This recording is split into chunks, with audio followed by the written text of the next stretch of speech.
Bismillahirrahmanirrahim. Alhamdulillahirabbil alamin. Allahumma shalli wa sallim ala sayyidina Muhammadin wa ala alihi wa sahbihi ajma'in. Assalamualaikum warahmatullahi wabarakatuh.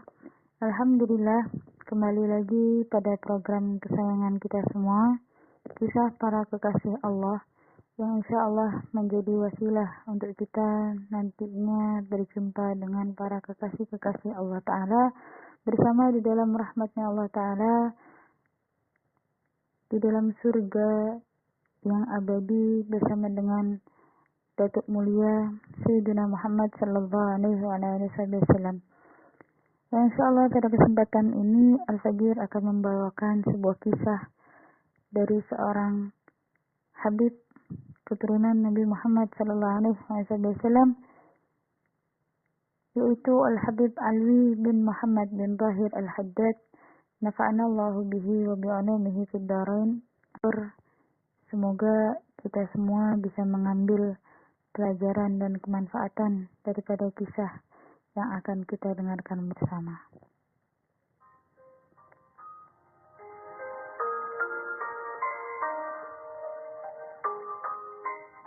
Al-Habib Alwi bin Muhammad bin Tahir Al-Haddad adalah seorang alim yang kasaf.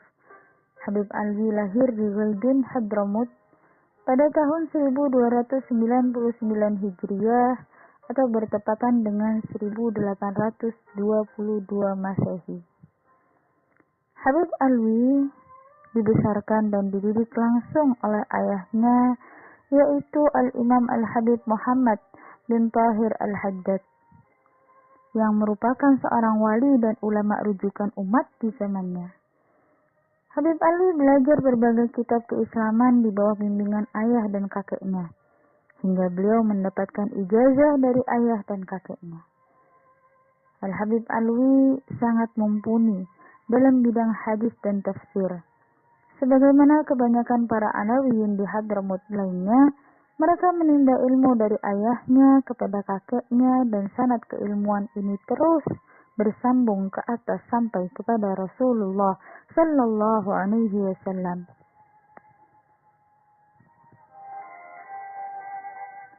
Al-Habib Alwi merupakan keturunan dari Sahibur Ratib Al-Imam Al-Qutb Al-Habib Abdullah bin Alwi Al-Haddad, nafa'anallahu bihi wa bi'ulumihi fid dharain. Nasab beliau adalah Al-Habib Alwi bin Muhammad bin Tahir bin Umar bin Abu Bakar bin Ali bin Alwi bin Abdullah Sahibur Ratib bin Alwi bin Muhammad bin Ahmad bin Abdullah bin Muhammad bin Alwi bin Ahmad bin Abu Bakar bin Ahmad bin Muhammad bin Abdullah bin Ahmad bin Abdurrahman bin Alwi bin Muhammad bin Ali bin Alwi bin Muhammad bin Alwi bin Abdullah bin Ahmad Al-Muhajir bin Isa bin Muhammad Al-Najib bin Ali Al-Uraibi bin Ja'far As-Sadiq bin Muhammad Al-Baqir bin Ali Zainul Abidin bin Hasan bin Ali bin Abi Thalib, suami daripada Sayyidah Fatimah Zahra binti Rasulullah sallallahu alaihi wasallam.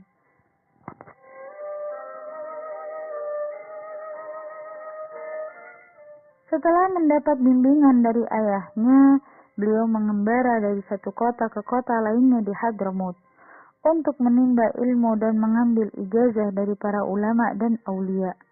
Di antaranya adalah Syekh Abdullah bin Abu Bakar Al-Khatib yang lahir dan wafat di Tarim, Syekh Abud Al-Amudi Ghaidun, Al-Habib Husain bin Muhammad Al-Bar Ziran, Al-Habib Umar bin Hadin Al-Attas Mashhad, Al-Habib Ahmad bin Hasan Al-Attas Huraidah, Al-Habib Abdullah bin Umar bin Smith Shibam, Al-Habib Abdullah bin Hasan bin Saleh Al-Bahar, Al-Habib Idris bin Umar Al-Habsi Ghurfah, Al-Habib Abdurrahman bin Muhammad Al-Mashhur Mufti Hadramut, Al-Habib Idris bin Alwi Al-Idris Al-Darim, Al-Habib Abdul Qadir bin Ahmad Al-Haddad Karim, dan masih banyak lagi guru-guru beliau yang berada di Hadramut.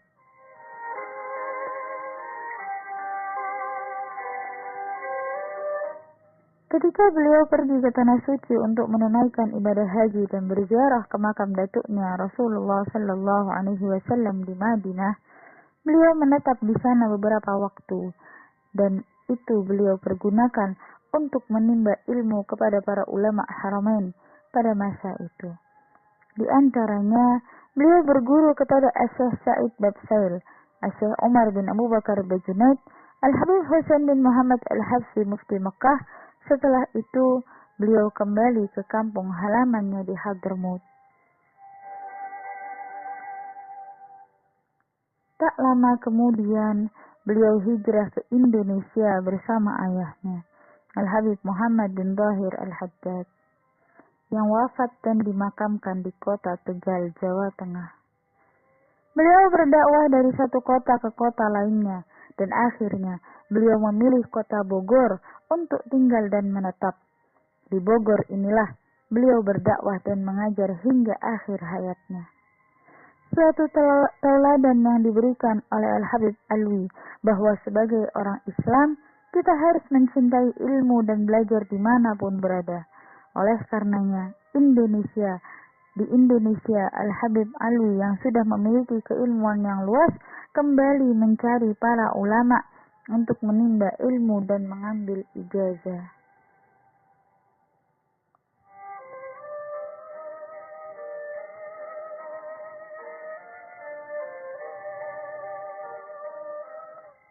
Di tanah Jawa, beliau berguru kepada Al-Habib Idrus bin Husain bin Ahmad Al-Idrus yang wafat di India, Al-Habib Abdullah bin Muhsin Al-Attas Empang Bogor, Al-Habib Muhammad bin Idrus Al-Habsyi Surabaya, dan Al-Habib Muhammad bin Ahmad Al-Muhdar Bondowoso.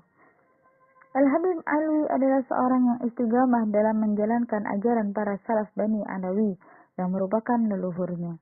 Beliau selalu menjaga jarak dengan para penguasa dan tidak ingin dekat dengan kekuatan politik manapun. Pernah suatu saat, utusan presiden mendatangi rumah Habib Alwi di Empang, Bogor. Utusan tersebut menyampaikan bahwa Al-Habib Alwi diundang secara resmi oleh Presiden Soekarno untuk datang ke Istana Presiden di Bogor, karena Presiden ingin bertemu langsung dengan Habib Alwi.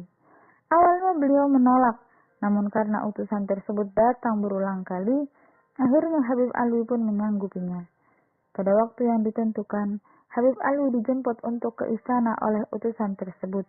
Sesampainya di istana, Presiden Soekarno menyambut beliau. Kemudian Presiden menyampaikan permasalahan berat yang sedang dihadapinya dan meminta kepada Habib Alwi agar mendoakan secara khusus agar permasalahannya tersebut segera terselesaikan. Habib Alwi pun menyatakan akan mendoakannya. Selang beberapa hari, masalah yang menimpa Presiden Soekarno tersebut telah terselesaikan di luar dugaan dan kemampuan sang presiden. Presiden Soekarno sangat yakin bahwa tuntasnya masalah yang sedang dihadapinya itu adalah berkah dari doa Habib Alwi. Maka Presiden mengutus kembali ajudannya untuk menjemput Habib Alwi ke istana. Sebenarnya Habib Alwi sangat keberatan untuk datang ke istana, karena perintah Presiden, beliau pun datang ke istana. Sesampainya di istana, Presiden Soekarno menyambut beliau dengan sangat gembira, seraya mengatakan, "Apa saja permintaan Habib akan saya kabulkan," kata Presiden Soekarno kepada Habib Alwi sebagai ucapan terima kasihnya.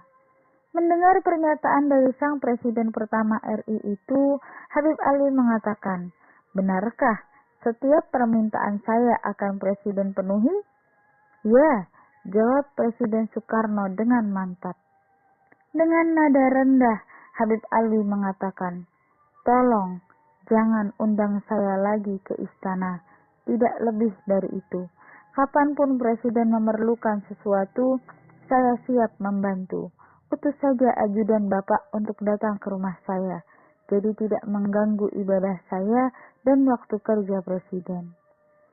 Mendengar perkataan Habib Alwi, Presiden Soekarno sangat terharu karena ia menyaksikan seorang alim yang begitu tawadhu. Dan Presiden Soekarno hanya bisa menjawab, "Hanya itu permintaan Habib? Habib harus tahu, Lebih dari 100 juta rakyat Indonesia ingin bertemu saya dan berusaha masuk ke istana ini. Namun tidak semudah itu. Tapi Habib malah menolak untuk masuk ke istana.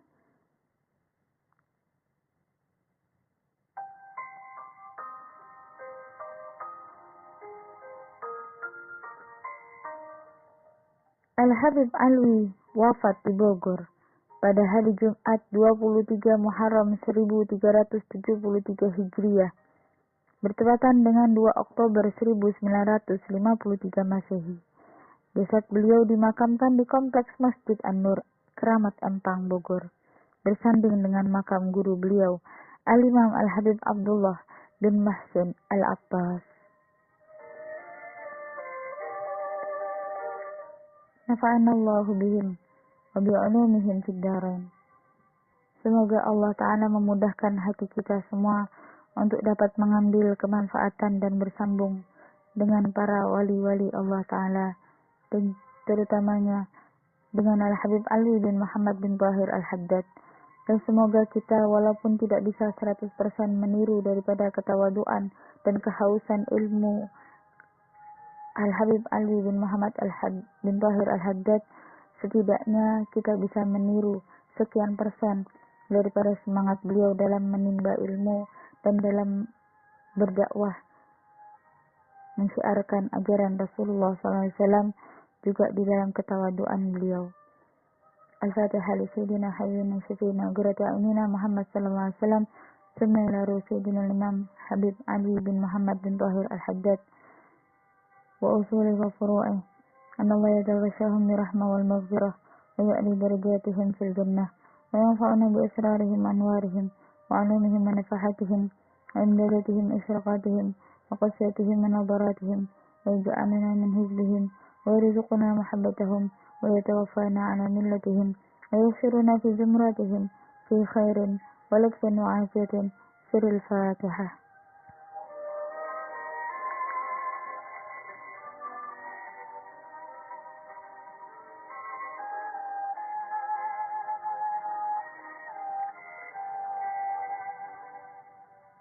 Wallahu a'lam bishawab.